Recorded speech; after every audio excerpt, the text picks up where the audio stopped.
Hi everyone, welcome to my YouTube channel. আপোনালোক সকলোৰে ভালনে? মোৰ কিন্তু ভালেই। ঘৰতে আছোঁ। ভাবিলোঁ কিনো কৰোঁ। মনতে এটা আইডিয়া আহিল, আজি এটা ৰেচিপি বনাই দিওঁ। বাহিৰলৈ ওলাই গ'লোঁ। তাৰপিছত দেখিলোঁ কলগছৰ মূৰাবোৰ এনেকৈ কাটি কিনে ৰ'দত দি থৈ দিছে। তো ভাবিলোঁ কোনেনো কাটিছে?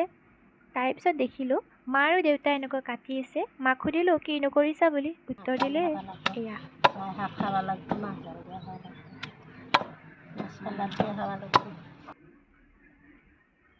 উত্তৰটো কিন্তু বহুত ভাল লাগিছে। এনেকৈ কাটি আছে, কটাৰ পিছত ৰ'দত দিব। ৰ'দত শুকোৱাৰ পিছত পুৰি দিয়া হ'ব। পুৰি দিয়াৰ পিছত আমি খাৰ বনাই খাৰত দিয়া হয় আৰু। ৰাইজ আপোনালোকৰ ধান কটা হ'লনে? আমাৰ কিন্তু হ'ল দেই।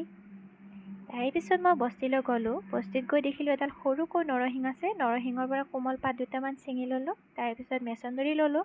দুপাত পাত ছিঙি ল'লোঁ। মেছন্দৰীটো কিন্তু অলপ লৈছোঁ দেই। তাৰেপিছত কাষতে এডাল জলকীয়া আছিল। জলকীয়াৰ গছডালৰ পৰা মই জলকীয়া ছিঙিলোঁ। এনেকৈ ছিঙি লৈ কিনে এখন প্লেটত মই জলকীয়া, নৰসিংহ, দুপাতমান মেছন্দৰী আৰু লগতে বন ধনিয়া বুলি কওঁ, তো সেইটো ল'লোঁ।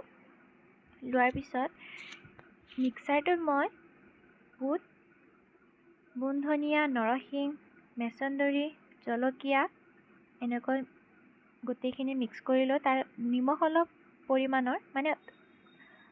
পৰিমাণ অনুযায়ী লৈ দিছোঁ। তাৰপিছত নহৰু, কটা পিঁয়াজ অলপ আছিলে, পিঁয়াজখিনিৰ ওপৰত দি দিছোঁ। লগতে অলপ পৰিমাণৰ পানী অলপ ছটিয়াই দিছোঁ, কাৰণ মিক্সাৰটোত অসুবিধা নহয়। তাৰপিছত মোৰ হৈ গ'ল। তাৰপিছত গৰম তেলখিনিত মই এনেকৈ চামুচ এখনেৰে পিঠাৰ দৰে দি দিছোঁ। এইখিনি ভজা হোৱাৰ পিছত খাবলৈ হ'ব আৰু। তো আপোনালোকে এইখিনি ভাতৰ লগত নাইবা চাহৰ লগতো খাব পাৰে। বহুত টেষ্টি হয় খাবলৈ। তো শেষত আপোনালোকক দেখাই দিছোঁ কেনেকুৱা হৈছে। এয়া মোৰ হৈ গ'ল। ভাঙি দেখাই দিছোঁ আপোনালোকক ভিতৰৰখিনি কেনেকুৱা হৈছে। এইখিনি খাবলৈ কিন্তু বহুত টেষ্টি হৈছে। যদি আপোনালোকেও এনেকৈ বনাই খায়, তো এই ৰেচিপিটোক কি বুলি কয় কমেণ্ট বক্সত জনাবলৈ নাপাহৰিব। ভিডিঅ'টো আজিলৈ ইমানলৈয়ে। বাই।